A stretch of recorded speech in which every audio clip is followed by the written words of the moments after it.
Hey, Jay. Hey, Natalie. How are you doing? I am wonderful today. You know what feels good on a Monday? A shower? No, confessing. We have a guest here today who is awesome. I hope you took a shower. And for I those who are on YouTube, you will see that JJ, I'm pretty sure she has yesterday's hair on. no, it is So, not true. It is not. I will not take this abuse on a Monday. I mean, um, they're hearing this on a Tuesday. They are confessing on a Tuesday, but today is a Monday. And, after a weekend in the water, because I live in Florida, I did true. take a shower. Yeah, there you go. Oh, that Yeah, is so there's my sweet. You're confession welcome. for the You day. know what, Allison? I am so glad JJ took a shower for you today. We have the most amazing guest. And before we started recording, I butchered her last name, so I'm really going to try to get it right. Allison Breininger. It's close, Nope. Allison. I know. So I'm going to do it. Just move on, Natalie. So I'm going to do the introduction because Jay, Natalie's do the already messed it introduction. up. JJ wrote it down. She's Yeah, ready. I know. Thank you, Allison. I can't even write. Yeah, I know. We totally got off task this morning. Okay, sorry Natalie and about that. I have been, and I confessed right off the bat. So fantastic. Got my Mhm. confession over this You know week. what, Allison? Just talk about Allison, Jay. Yeah, Allison, here it is. So we have with us, get ready, Natalie, Allison Breininger with us today. Yes. How'd I do? Yes. That's perfect. Allison Breininger. She and her husband, Sean, live in St. Paul, Minnesota with their teenage daughter, Maya. At 31, Allison became a caregiver for her husband, Sean, when he was diagnosed with a rare genetic disease. For the last 11 years, she has been by his side through a bone marrow transplant and multiple types of cancer. Now, fueled by what she has seen, Allison founded the nonprofit, The Negative Space, as a way to use her 20 years of training, teaching, and coaching experience to change the way caregivers are seen and supported. So I'm excited because I'm excited to hear what the negative space is personally, because I love it. And I know that our listeners are going to want to hear about it, Allison. So let's get it. Negative space. Thanks so much for having me. I appreciate You it. are I'm so excited welcome. to be here. This is my job. Apparently, I can't say anybody's name, so I just clap. You're just the cheerleader. Yes. We all have our talents, you know. I know. Yeah. So negative space. Yeah. Tell us about that, first of all, because I think it's really important for all of us to understand what that is, because that's so much of what you are. For sure. So the negative space, that's from the artistic concept of negative space. So if you think about a picture and then there's the thing that your eye is drawn to, the thing in the middle, that's the positive space. And everything around it is the negative space. And so it's the thing in the art that you don't really think about, you don't really pay attention to, but if it wasn't there, everything would be different. And so I think about that and that pertains so much to us as caregivers. We're a huge part of the picture. Everybody focuses on our person, right? They're the middle of the picture. Everybody focuses on them as they should. Right. We're in the picture. We're a huge part of the picture. We change the landscape, right? But nobody really pays attention to us. They don't really notice that we're there. But if we were gone, the whole picture would look different. Fall apart. I would fall apart. Absolutely. And so that's what I have experienced as a caregiver and the way I see other caregivers living out their caregiving life. And so that's why, that's where the name of my nonprofit and my website came from, is from that artistic concept. I loved it. The first time I saw it, I went to your website and I was just like, it was just beautiful. I think I had said to you, I was like, oh my God, I love your website besides just, design and whatever. But the concept just resonates. You're right. We fade into the back. We're kind of the back space. Yeah. I just love that. And that without us, it would not be complete. Right. It would be different. And I don't know that it would be as good. So I want to I'm glad we started there. And I want to start from the beginning. Sure. And so you were born, and so skip to the good part. So you met Sean. I always joke, I'm like, just skip past that part. Yeah. So, tell us a little bit about you and Sean and how, tell us your story. Sure.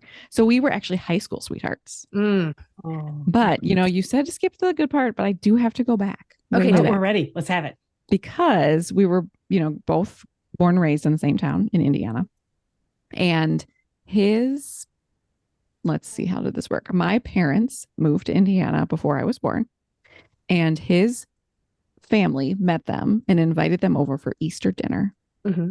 So my parents met Sean's parents when Sean was in the womb and I was not yet born. Wow. Oh. And then they didn't like become friends or anything like that. So it wasn't until like 17, 18 years later that they like were like, wait, you're dating who? And so we go way back. Oh, No that is kidding. You go Your way parents back. approved him a long time Oh, yeah. before. Long Yeah, ago. he They were was like, we approved. like this boy. Yeah, exactly. We like this boy. Yeah. Yeah. So we were high school sweethearts. Started dating when I was a junior in high school. I said, we have to test our love. We can't go to the same college. Oh, He's like, no. okay, whatever. I already know I'm going to marry you, but that's cool if you want to test it. So we went to different colleges for a while, but then I changed majors and ended up being at the same college as him for a while. So we got married as just like babies, just like 5 minutes after graduation, which I would have never thought that was going to be me. But by then we had already been dating for like 5 years, and we were like, oh, this is meant to be. Aw. Yeah. So married right out of college, moved here to St. Paul, to the Twin Cities, have been here ever since. Knew early on because I have endometriosis that fertility might be an issue. And so sort of started the trying to have kids thing earlier than usual, but then figured out that he also had fertility issues, which later helped lead to his big diagnosis. In the moment, they were just sort of like, huh, that's weird. But didn't figure anything out with that. But we did later realize that it's part of his bigger diagnosis. But anyway, we adopted our daughter Maya from Haiti when she was a toddler. And that was just its whole, I mean, I could write 17 books just on that because that was a whole thing. yeah. And she finally got here and I was like, our hard things are done. I don't know where I got that idea that you only have one in your life. But for some reason, I thought that was true. And so she was here and I was like, whew, we just get to go live our lives. And we had about one good year with her in which she didn't sleep. So it wasn't really great. But and then he started having some symptoms. It took about a year until we got a diagnosis. And then we've kind of just been in it ever since. So what was the first, I'm totally interrupting, Cal. I'm Please, sorry about go that. ahead. Moo. What was his first diagnosis? First diagnosis or first symptom, do you mean? First diagnosis. Okay. So the big diagnosis is called Fanconi Anemia. Mm-hmm. So it's a rare genetic disease that causes bone marrow failure and then cancer at a rate of around 700 times that of the rest of us. Essentially, his DNA does not repair itself the way the rest of ours does. Okay. So if you or I are, we're near alcohol or smoke or the sun or all the things that are just damaging to us, our DNA repairs itself pretty well. His does not. And so that causes cancer because the damage just does its thing. So that's the big diagnosis. And so we found that out in October of 2011 and then found out almost immediately that he needed a bone marrow transplant. So went right to bone marrow transplant in December of that year. That was a whole thing again. Like that could have been, I can write 14 books just about that. But that was just one piece, right? So then since then he had cancer of the tongue and had about half of his tongue removed and all the lymph nodes. He had bladder cancer and had his bladder and prostate removed. He's had throat cancer twice, one of which was inoperable. So they had to do radiation, which they don't usually like to do with people with this disease. He's had gum cancer. He's had about 150 skin cancers. And then just in the last couple of weeks, he was diagnosed with esophageal cancer. So we are in a sort of a purgatory state right now where we know that that's there and we're waiting for scans and surgery. So we don't know how bad yet. How old is he, Allison? He is 44. 44. Yeah. So during all this time, because I know you have 20 years of experience in the education realm, are you working? Yeah. Trying to work? Yeah. Just trying to take care of Maya, trying to take care of him. And I'm assuming trying to make a living because someone has to support or fund this financial nightmare. Right. Which is, I'm sure parts of your book about the bone marrow and about the diagnosis have to do with insurance. Oh my goodness. Yeah. Absolutely. So you're doing all of that. So how is that impacting you? What's going on? You in your negative space, because you're back there. We know, you're supporting the picture, but how are you doing? Yeah. Yeah. I mean, that's a huge, big question. Right. And so it's for sure seasons that I think that there are seasons in which, like sort of during the bone marrow transplant, where it's just sort of like, this is what I'm doing. I am in it. when you're in such crisis mode, sometimes you just go. And you don't, there isn't even the opportunity to feel, to stop, to think, to process. And so there are times like that feel kind of, I don't want to say good, but almost like kind of, you're kind of numb because you're just like in it, right? I am currently this moment in a not a great space because I am, we're in this purgatory, right? Like, so I'm feeling it, right? He just had a bunch of procedures last week. We're waiting for the scans. So I'm recovering from what we just went through. I'm like anticipating that this thing ahead of us could be really bad. And my nervous system is just like screaming. Yeah. Mm-hmm. Yep. Just, yep.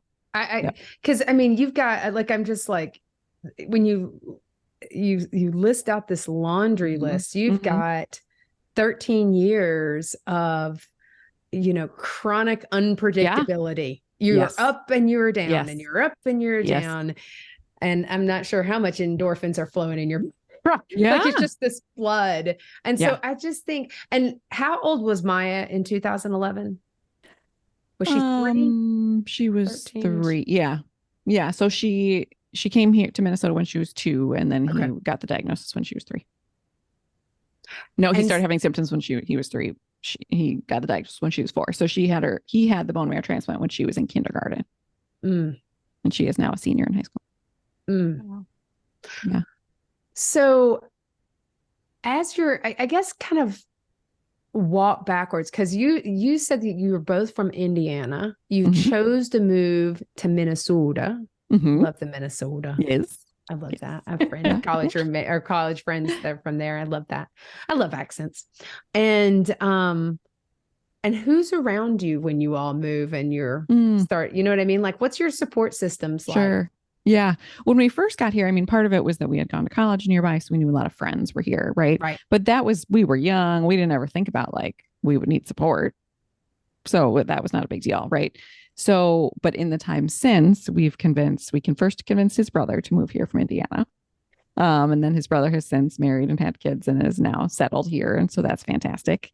His brother is actually his bone marrow donor as well. And then about 7-ish years ago, my parents moved here from Indiana. They had retired, and I basically just said, look, we need you. And they're like, really? Yes. What part of? Yes. All of it. Yes, please. Yes. So now they are here, and they are 5 minutes away, which is amazing and has been a game changer. And then recently, my mom's sister moved here, who is 80. And so, but I'll say this, as those of us who are sandwich caregivers understand, is that now my parents are aging. I mean, everyone's always aging, right? But now my parents are here and aging. My aunt is here and aging. And so now there's more people that I am also caring for. So the other day, like Sean had this big procedure, and I always try to like block the day after off, because I know I'm going to have this sort of like hangover, feeling. But my aunt's retirement community just got sold. And all the 70 people who live there in the assisted living home have to find a new place in like 60 days. So that's my gosh. Yeah. So the day after that was supposed to be like my recovery day, I'm like at the assisted living home, like meeting and like calling around town, you know what I mean? And so it's also that piece, right? That like, yes, it's so beautiful that we have people in our lives who have come here and we've, lots of friends and family here, but also as they age, now there's more people to care for. So it is. And for you to say assisted living facility and find one, my heart sinks. I know. Because I'm like, oh my gosh, that process. When you say write a book, I'm like, oh my gosh, that is a book. Like, it's a book. Bless you. I always say find a consultant that will do it for you. Right. Because there are people out there. Because I think I just broke with the first one we had to find. I was like, I just can't do this. I can't manage it. Yep. So I have to ask. So Maya is a senior in high school. She's at the age where she also is taking care, I'm assuming, caregiving responsibilities. So your parents are there, she's driving, I'm assuming. So if they need something, it's kind of like, okay, has she fallen into that role as well? We've tried to be careful about that. Okay. And so we've tried to sort of like give her opportunities as she has wanted them over the years. There are times that like Sean's hooked up to like an IV and we're like, do you think it's cool? Do you want to do this little thing, Maya, where you get to like do the needle? You know what I mean? Like she's old enough, right? Stuff that she might think is cool or helpful. Or like when she's little, we have this picture of him like before his transplant, and she's helping him put on his little like, hospital socks. Right. So like involved enough so that she's not like an outsider, but I don't want her to feel like she has to be a caregiver. Right. And so for any of us, so I mean, we do try to be very real about like, I'm having a hard day, Maya. This is hard. Like, I don't want her to just think like, it's fine. Right. Because she needs to know that like stuff is hard and people can talk about that. Right. So we're honest and open about it in an age appropriate way, but not in a way that's like, yo, you got to get in here and do this. Now, I do sometimes say things because she's a teenager, so she's not super helpful. Yeah, we do know the teenager plight. Yeah. So every once in a while, I do have to say things like, Maya, look, Dad cannot be helpful the way he would like to be. And so more is on me, which means I need to ask more of you. I need you to unload the dishwasher, whatever, you know. And I try not to play that card, but sometimes I'm just like, this is the reality here. Yeah. You know, but we have, back to your original question, have been trying to be careful to let her be a teenager. Yeah. You know, she has spent enough of her childhood like visiting hospitals and having nurses in her house or whatever, that I don't want to be like, okay, now you have to go do this. Yeah. You know what I mean? Like, yeah, I try to give her like basic stuff that's more teenagery and let me do the caregivery stuff. Do you think that as she's grown, the caregiving role has taken time away from her, Allison? I'm sure it has. I mean, of course. I mean, I think that, and that's what I always say is like the hardest thing about this is like choosing moments when it's like when they both need me. Yeah. You know, and That's it's hard. a little easier now that she's older, but especially when she was little. I mean, I would come home from these really long hospital days, and then I have this 5-year-old, right? I'd be like, you know, and so like things like that, you know, where, and so I've always sort of battled like, okay, which of them needs me more in this moment? Yeah. And I will also say that I think that, you know, I have then had jobs where I have I work from home, and, you know, like, and also things like I am home more. I think we are more home based than we probably would have been if this hadn't happened. And so I think I'm around more than I would have been. Yeah. And there's a lot of, you know, in other jobs where I could have like traveled more and things like that. And I, you know, I'm here. And also I think that the three of us, I think she's included in this. I think that we just like relish in moments together, you know, in ways that I think that we appreciate, and the ways that other families, I would guess, don't. So I think that in some ways, yes, and in other ways, no, because I think I've been able to be more intentional and more present because of that. You've made conscious decisions. Yeah, for sure. What do you think the silver lining is? We're going all over the place today, Jade. This is fun. We're just having fun today. I'm having so much fun with Allison. We're having girl talk. Great. Yeah. What do you think the silver lining is of this? Yeah. I mean, I first want to say like bright siding is kind of like a pet peeve of mine. Okay. I'm happy to answer your question. And I just want to say for the listeners, I think that too quickly and too often in our society do we jump to bright siding because we feel uncomfortable when people are having hard things, right? Mm-hmm. And so because it's more for us. Right. Like, and so we want to we're like, oh, could that happen to me? And I don't like this. And it feels hard for me that you're saying hard things. So I think we too quickly jump to bright siding and say, well, at least, or the silver lining is, or whatever. Right. So I think that, yes, there has been, and I'm happy to tell you about that. But I also just want to sort of put that plug out there that it's to be careful, listeners, to not ever bright side at somebody else. And even I run support groups, and like that is one of our agreements. You can bright side yourself if that feels good to you in the moment. Yeah. You do not get to bright side to anybody else in this room. You don't. Yeah, you don't get to. I like that. I really like that because and the question really was around what would you say your bright side is? Because it would be super for sure. respectful. For sure. Yeah. But I'm really glad that you clarified that because we've never talked about that in what feels like a zillion episodes now. We've never talked about bright siding people. Mm-hmm. And it's huge because when somebody asks me how Jason is or how's your mom, and you just want to be like, you sure you want that? Right. Like you really want to be sure you want some of this. And half the time, and I think most people can relate to this, you're just like, oh, we're just making it. Yeah. My answer is typically, we're just making it. Yep. We're just making it, you Yep. know. And for people who really know me, I'll be like, he's still struggling with his taste. He's still Yep. struggling Yep. with not sleeping. And, Yep. and people who really know me will be like, we had a hard day yesterday. Mm-hmm. Mm-hmm. I had a hard day. Yeah. And he Yeah. absorbed it. Right. And so I really appreciate that. So, for sure. So if you want to tell your yes, no, I'm happy to. And there have been pieces. I just think I want to be careful, because I think Absolutely part of the negative space is saying like, hey, we're allowed to say the hard stuff and we don't have to end with, but at least, and I agree. Right. I like that. Yeah. I really like that. But there have been a lot of great things. I think part of what I just talked about like, I think our family life, like Sean and I were both sort of like climbing ladders, right? Climbing job ladders that I think would have taken us into like bigger, busier jobs that would have made our whole family dynamic really different. And I think now instead we're home and we're present and we're here with each other. I mean, he and I started a nonprofit. Yeah. And I'm like living my dream here in a very strange way, but it's like all the work that I had done in the last 20 years and all the caregiving has really set me up to beautifully do exactly what I'm doing right now. And so I do one-on-one coaching with caregivers. I do support groups. I have a podcast. I do social media. I do speaking engagements. And all of it just feels like so meaningful. And I love it. And I'm able to be as flexible and I can do it from home. And it's something he and I can do together because he was in the nonprofit world before he was diagnosed. And so, I mean, that really just feels beautiful. Now, if you said to me, is it worth it? Like, are you glad all this happened? I don't know.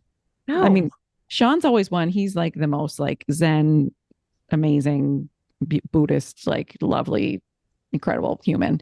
And he would be like, yes, I wouldn't change a thing. And I'd be like, what? Now you're just making me mad. I know. I haven't asked him lately, but I know in the past he has said that, like, this is all blah, blah, blah. I don't know that I would feel that.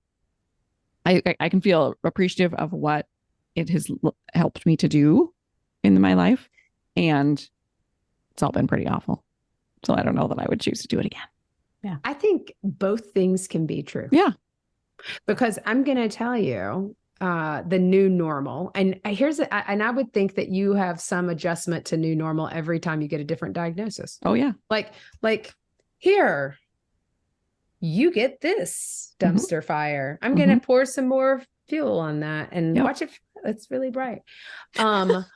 And you just sit there and you're kind of in a daze. Cause honestly, there's the caregiver days where you're just like dazed, D-A-Z-E, where you're just like, is this really happening? Yep. And I agree with you it was funny. I asked somebody the other day, I was like, do you ever, wish that you had your money back? Like, do you ever feel like you're like, I didn't buy into this. I want my money back. I wanted something different. Yeah. And I don't wish that I hadn't married my husband. Tomorrow's our anniversary. We'll have been together 19 years, 8 years married. Yeah. But I don't think he wouldn't say, that he wanted this. Right. He's still pretty pissed about it. Yeah. Our mom is super hot about it. Yeah. Yeah. And my mom said to me the other day, something like, this isn't the life I wished for you. Or I didn't wish for you to have such a hard life. This isn't what I had hoped for you. And certainly, I mean, she loves Sean. She loves, you know what I mean? It's not that. It's not personal. No. Yeah. But it was interesting to hear that perspective of like her sort of mourning as a mother, watching her daughter have this really hard life and be like, that's not what I wanted for you, Yeah. Yeah. Wow. That's interesting. Yeah. Yeah. Wow.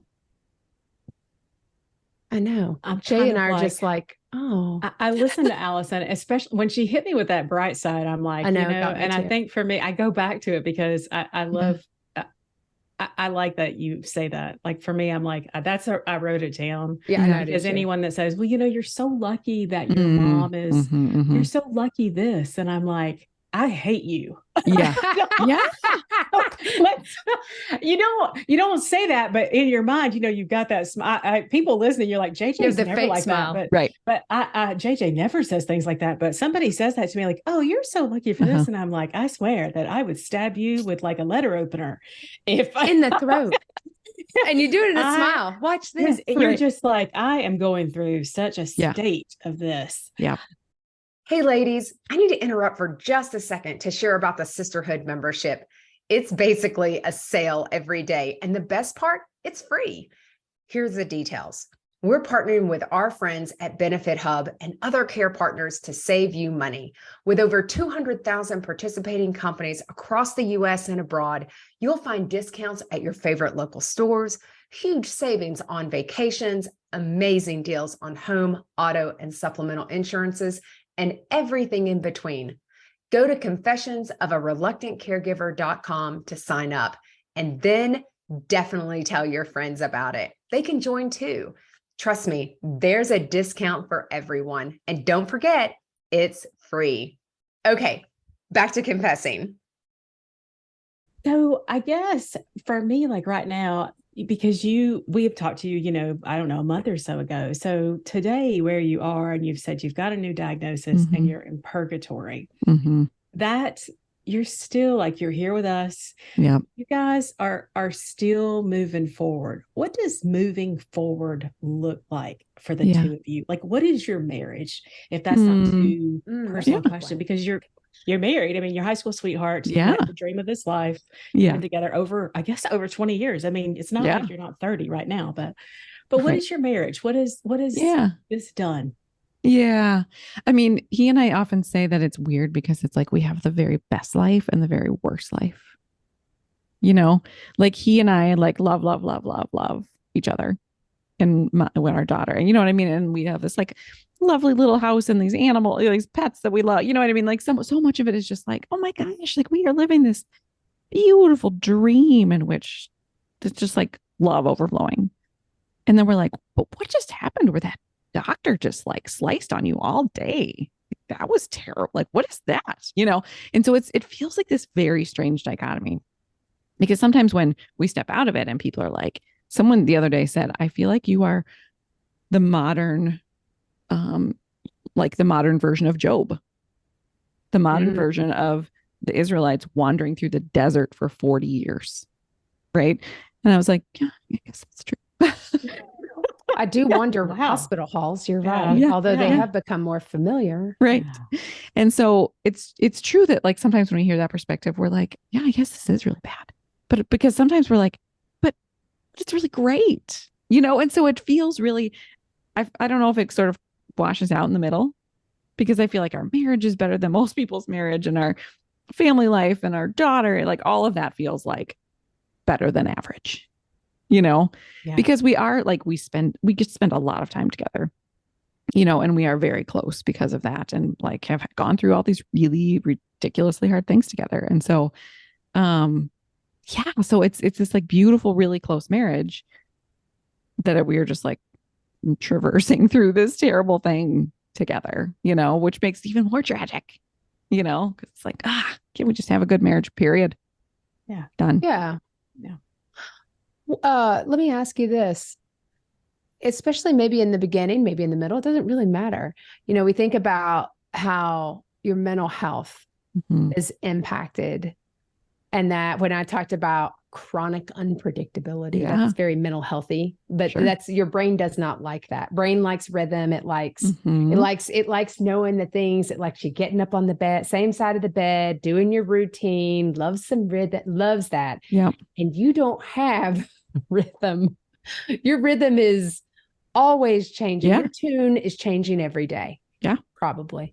Yep. And so how do you gone to counseling? What are the things that you do to stay sane in between, in that negative space? Yeah, absolutely. I have had to build a gigantic toolkit, and I'm in a season right now where just yesterday I was like, what are my tools? I got to start digging them back up, because I can feel that I am in a more, there's some that I just sort of do regularly that are like, okay, that'll get me through. And I can tell that right now I'm in a stage where I need all of them. And I'm reminding myself of, okay, what are the ones that I used to do and what do I need? And, I need more than maintenance. So I have like done all the things. So yes, absolutely therapy.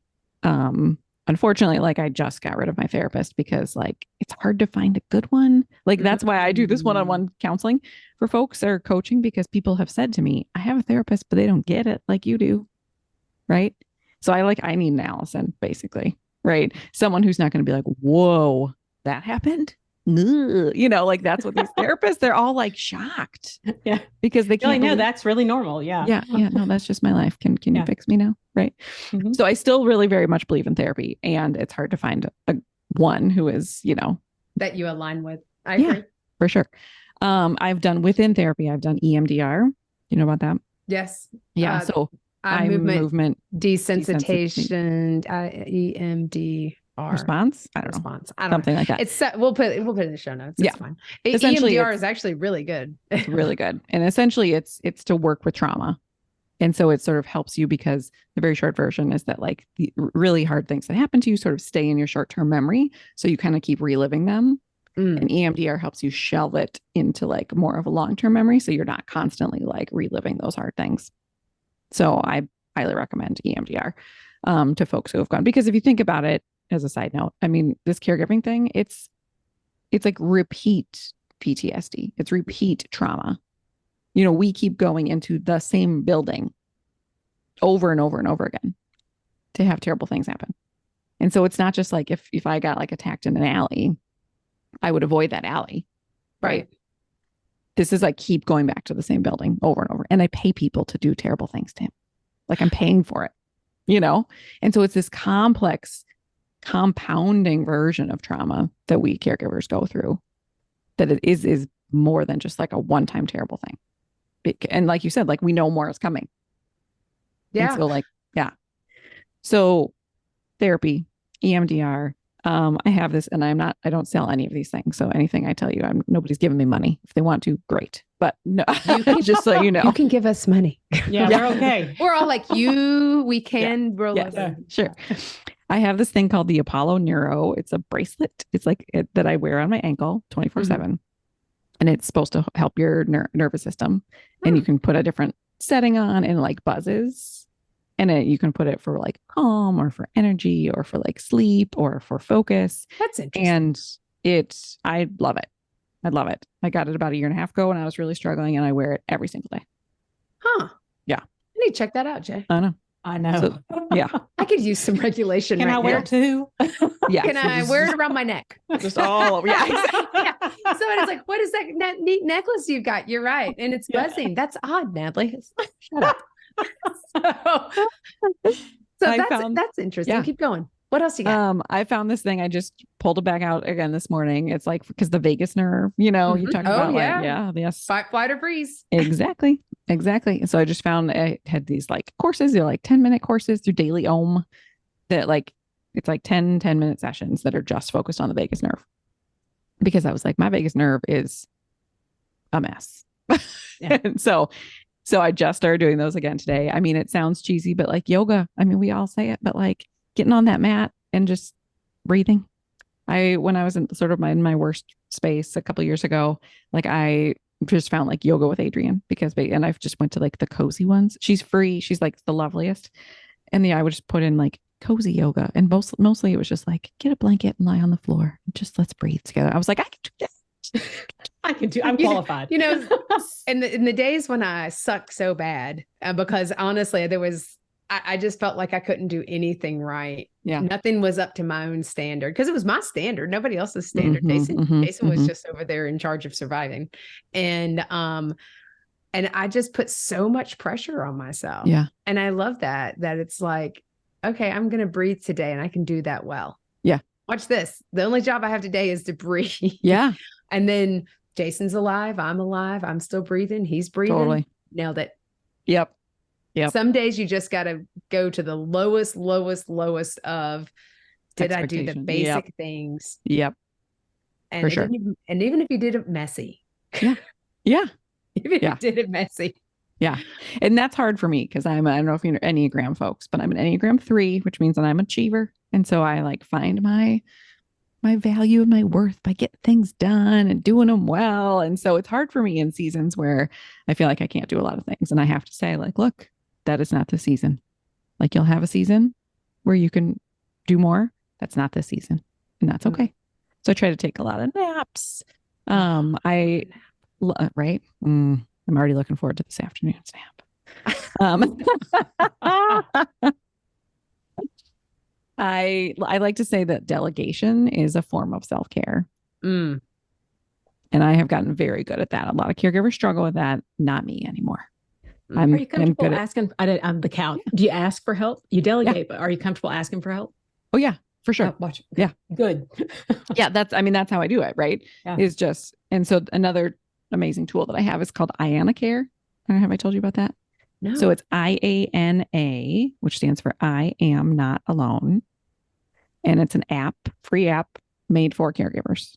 And it's sort of like Caring Bridge meets Lots of Helping Hands, meets Meal Train, all in one. And so you have like your little team built, and then you can, like the other day I said, I need 3 things. I need laundry done, I need dinner on Thursday, and I need somebody to go to the post office. And I put them on there, and then everybody who's on my team gets a text that says, Allison needs some help. And they can see them and they can ignore it, or they can click on like, not this time, maybe next time, or they can say, I got this. And if they click on I got this, they get all the information and I don't have to talk to anybody. And it's amazing.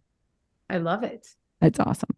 Yes. That's awesome. It's awesome. And they can send me gift cards through it. And we have an Amazon wish list in it, and I can do updates in it. And so I'm very good at the delegating part. So that's another way that I just sort of say, like, you know what, I could do that laundry. Technically, I could do it. But I have a lot of people who would like to help me.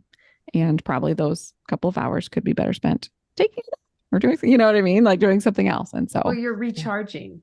Yeah. Yeah, because I think this is the thing that we know, like from by observation, that looks hard, right? Mm-hmm. And then when you get into it, you're like, you don't realize how hard it really is and the emotional toll that it can take on you. Yep. And so, I totally agree with your nap. And if you're able to find someone who is willing to say, hey, I can come help you with this, that's easy. Like that's the easy button. And other care is self-care. I'm just going to say to people, this is a thing. So many people, I have a friend of mine who's going through some stuff right now with her husband. And I just keep saying, how can I help you? How can I help you? And that's the hardest part is I don't know the exact things that she needs. And it's like, I'm like, please let me help you. Like from one caregiver to another, like, do you want your shoes washed? Like anything. Like, do you want me to come over and pluck the grass with my hands? Cause it's a certain, just anything. Yeah. And I think it's the hardest thing for caregivers or those they care for, because those that are cared for, the care recipients tend to like how their caregiver does it. They want that person. Yeah. Yeah. That is also hard. When your person just wants you. For sure. But I think with that, then you can delegate, sort of like when we were talking about with Maya earlier, like I'll keep the Sean jobs, right? But I'll delegate the other things. Yeah. So if I give away the laundry and take the car in for the oil change and the mow the lawn and walk the dog and all that, I can spend my time on Sean. So I don't, because you're right. He probably wouldn't feel awesome about me delegating some of the things that are related directly to him. But if I'm trying to do all of that plus the life jobs, I can't. Yeah, you cannot do it all, but you've recognized that. The other thing that that you've realized, and I think a lot of caregivers forget, is that you said you were on maintenance while things were good. Yeah. But what you realize is that you're in a difficult space right now. Yep. For me, I call that a fragile space personally, and that you needed to get your toolbox back out. And I think caregivers forget, well, I was doing fine. And they don't think about, hey, I need to go back and I need more care. So you may do care and you may say, okay, I went for my walk, so I should be good for, it has to be consistent. Right. Or, yeah. And you're doing that. And I love that. I love your toolkit. I wrote them all down. I'm like, okay, I'm going to get some of those. Yeah. Good. I'm getting that IANA Care. I'm getting that app immediately. Absolutely. I'm checking them out. Honestly, I'm putting on the neck collar. I mean, the Apollo Neuro. So tell me a little bit more, because I want to know about the negative space. Yeah. You told us about podcasts, but tell us what you do, because you have something really interesting that you guys do as far as what you can provide for caregivers. Yeah, for sure. So a couple years ago, I had started just writing about this, and that's another sort of form of self-care for myself is I was just writing about it, because also realizing that caregivers were not talking honestly about how hard this is. They were bright-siding themselves, because when I feel like often when they put their honest truth out there, then people are right-siding them. So I was like, we need a space. We need a place where we can talk about how hard this is. So I started writing. That went well. And so then that's when I turned it into the nonprofit. So our two kind of goals, or our big mission, is to really change the way caregivers are seen and supported. But we do that in two ways. So one is the direct support. So like I said, I do one-on-one sessions with caregivers. I have these virtual support groups. The support groups are actually tied to the podcast. So I have a podcast called In Sickness, and that is with another young spousal caregiver, a man. And then what we do is, like, tomorrow, the next episode comes out. And then on Sunday, our support group will talk about that subject, which is very cool, because it's kind of like getting to meet with the author. You know what I mean? Like, and then after the episode. Yes. And so then they get to like hear, and they're like, oh, and then when you said this part, and then I was thinking this. And so that has just become a really beautiful space. And I do social media stuff. But the other thing for caregivers is these caregiver gift boxes. And the whole theme of the caregiver gift boxes is I'm a part of the story. So when the box comes, it's like that. It says that all over the box. And inside, there's two different sizes. And inside, there's a mug that says I'm part of the story. They have different items based. There's a big one and a smaller one. But they have socks that say I have a story. There's tea that goes with the mug. There's like, what do you call them?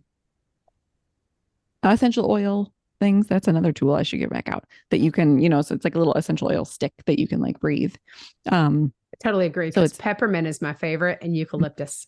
Yes. And orange. Orange is a mood elevator. Just in case you guys don't know, if you really want to have a quick mood elevator, smell orange, citrus smell. It will actually elevate, make you very, very happy.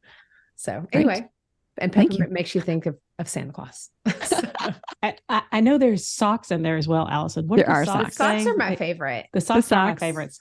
The socks say I have a story on the top, and then on the bottom it says story. We love the socks because they're fuzzy socks. Yes, they're lovely. Yes. So it's just really, and I mean, when you just sort of list them, they sound like, yeah, but when caregivers get these, I mean, I tell you the impact that it has. And also because there's a letter that I write that goes in there that says, like, here's why I chose these. And it explains things like, you're going to take your person to the hospital and you can put these socks on, and no one's going to know that they're on your feet, but you're going to know. And I just got a photo yesterday from a friend of mine who was with her little feet up on the hospital bed next to her husband who's in the hospital.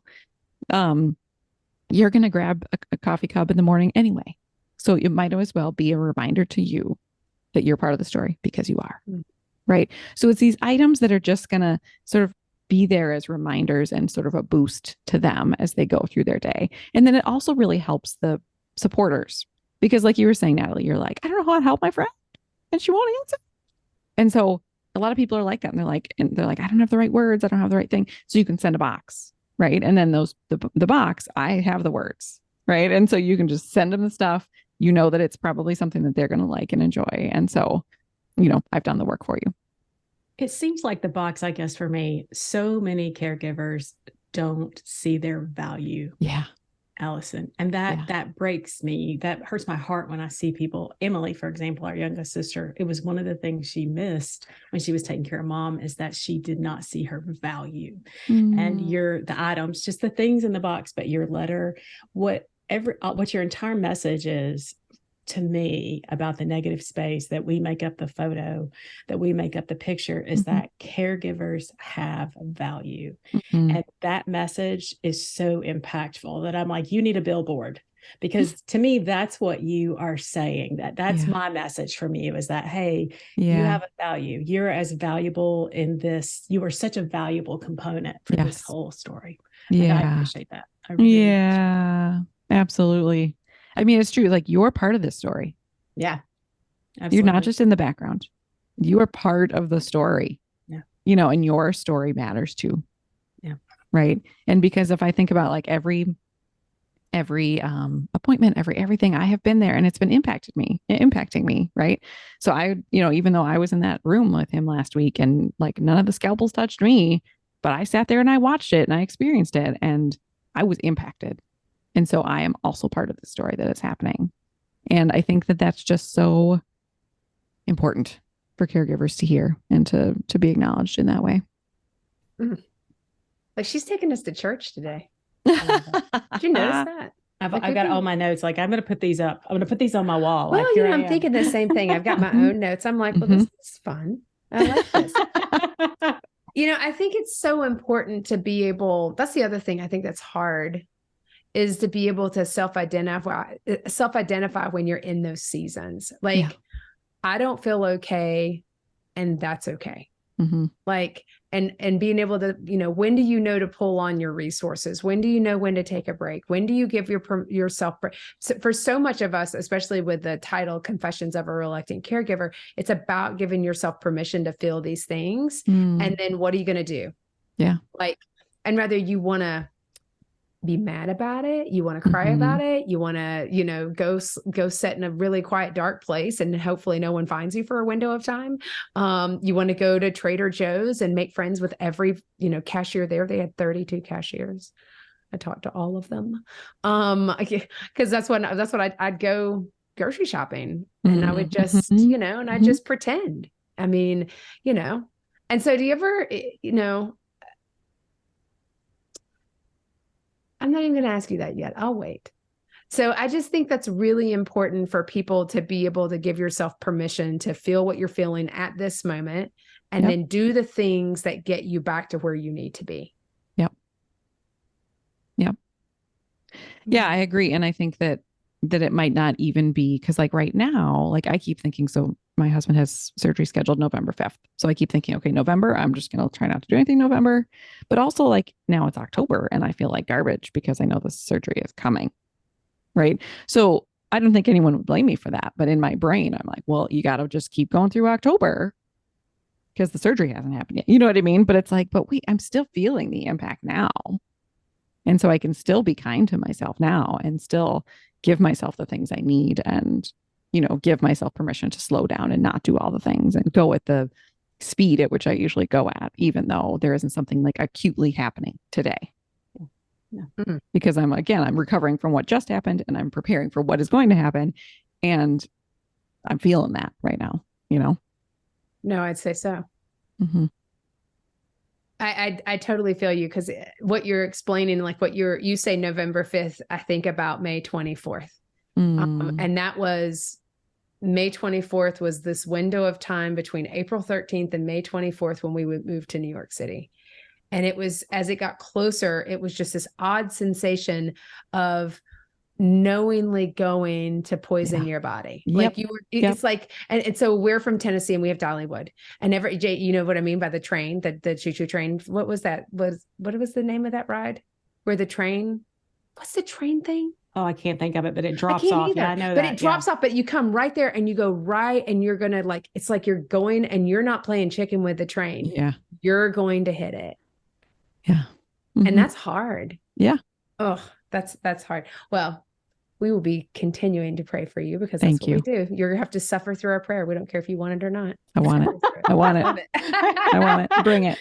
Yeah. Okay. So Jay, we're at a place, because we could talk to Allison for like 10 years. I know. She is our sister. She's our sister. It's fine. Yeah. We have so many sisters now. We have so many. Is it time for sister questions? It is time for sister questions. I do. I have a sister question. My sister question, though, is serious. Usually I get a little humor. So you got to pull us out with a little humor, Natalie. So I have a sister question that's serious. Are you ready, Allison? I'm ready. Okay. So you're the first person we've had in all of our podcasts that when you came on today, you told us about the diagnosis, the most recent one. And you said, in summary, I can't even remember exactly, but you said, I'm not doing so great. You pretty much said, I'm not really doing so great. Yeah. And I appreciate that, first of all, because, most people come out and they feel like I got to, sure. Oh yeah, I'm doing okay. Hey, but you said it. Faking it. So yeah, but you said it. And I know you coach other caregivers and you talk with people. If I'm not doing so great, if we have somebody out there today and they're listening and they're not doing great, what's the one thing that you would say to somebody if they said, you know what, it's a hard day for me? What's one thing that you would say that would help that person get through this day? Yeah. That's a great question. And it reminds me that I should be like coaching myself more often. Do you know what I mean? Like I should be saying to myself, I know I have to listen to myself. Oh, trust me. 25 years of mental health and I didn't follow my own rules. Yeah. Yep. I think I would say, so many things. You said I only have to say one, but I think the first thing that came to my mind is like, what needs to stay in this season? You know, what's important? There's so many things that I think of when like life is easy and great and shiny, and sure, then that means like go do the PTA and go train for that marathon and build a garden. And you know what I mean? There are other seasons when those things are not needed. Right. And so boil it all the way down to like, what really is the most important thing today, and what needs to stay, and what are the most important things. And so for me today, if I don't get my to-do list done, that's okay. If I take a nap, that's probably more what I need today. Right. And so what needs to stay, what's important today is not productivity, but it's caring for myself and caring for my little family. And so thinking about the needs of the day or the season and focusing on it in that way, and just knowing that you are doing your very best in a thing that is not talked about well and is not supported well and is not acknowledged, and that you are just doing your very best. And that's all that anybody can ask. Thank you. Yeah. I love that. I appreciate that. Now I'm going to lighten us up. Okay. Just like my hair. Lighten it up. What is your favorite guilty pleasure? What is the thing that you do just for you that you're like, just mine? I'm at this moment very into plants. Your like luck. Succulents or flowers? Oh, or no, shrubs? I went a completely different place. She's in Minnesota. Sorry. Anyway, No. keep going. Hi. Garden plants. Garden plants. Okay. I guess they're all plants, but so it was outside stuff, and now we're moving in because we're in Minnesota. So like everything's moving inside. So like the other day, like we had this like instead of almost like I need to go to the bar, I'm like I need to go to the garden store. Like it's like it's true. It's true, and it just because it feels like it gets me outside. Or even yesterday, it was kind of cold, so I just like cleared off the dining room table, and I have dirt and stuff, and I would just like repotted stuff, and it gets my fingers in the dirt, and it's pretty, and it's something that I can like. It needs a little bit of help, but not a lot of help, and it just, I don't know. There's something like my family thinks I'm nuts, but like I just am constantly like, ooh, if I move all the board games off of that shelf, I could put more plants. That's so awesome. You're a plant hoarder, and I am. This. But I keep telling them, I'm like, you know what? I am creating oxygen for this home. Right. I'm cleaning the air. Right. Health benefits. I mean, I'm not going to lie to you. I think that's actually fantastic. As well. I think it's pretty awesome personally. Jason built a planter, and we are growing. That's why when we talked about lettuce, let us get started. Spinach, and we've got Brussels sprouts and broccoli. It has brought us different kinds of joy. And right before I came on and talked to you, Jason said, have you seen the plants? I really think they like the cold weather. Look how much they've shot up. And I really didn't have time to stop. Yeah. And I thought, Natalie, stop. Yeah. And go look at the plants, because he worked so hard on it. It is his thing, and it brings him joy, which brings me joy. Yeah. And I looked at him like, this is the best looking plants I've ever seen. I'm going to take a picture and I'm going to post it because, and you'll appreciate it, because these suckers are huge and we have no clue. We think that we planted them too close. Anyway, we could get a sidebar. Yeah. I am so happy that you love plants, because it's productive too. Like exactly. Get something. So done. That's the thing is like, I have sort of like two modes, like on or off. And I'm trying to find ways to sort of like slow down and rest, but not like, I don't just want to sit there, you know, because that's not the way I roll.